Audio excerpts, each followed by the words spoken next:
The history of Spaceballs, the animated series.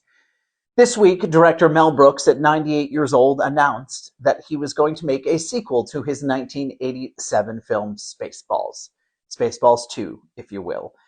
With many of the original cast members who are still with us, including Rick Moranis, who will be coming out of retirement to reprise his role as Dark Helmet in Spaceballs 2.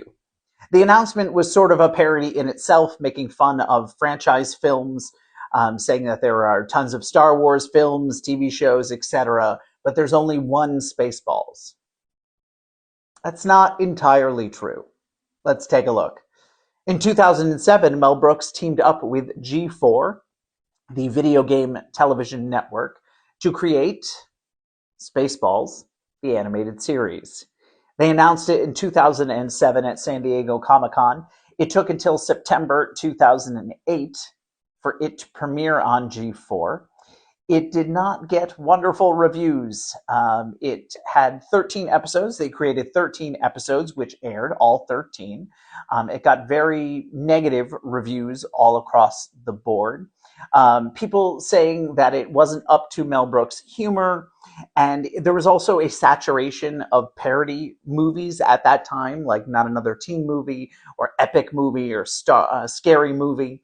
So this was sort of in that same genre, and those movies were doing it better than this was. Each episode was a different parody of a different genre. One was like Lord of the Rings, one was Star Wars, etc., etc.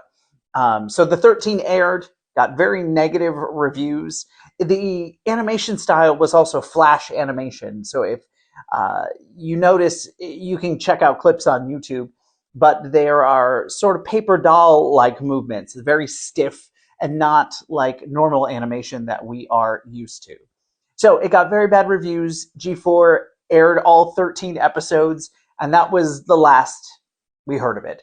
Hopefully Spaceballs 2 is a little better, but there is another Spaceballs property, not just the original 1987 movie. There's Spaceballs, the animated series, running on G4.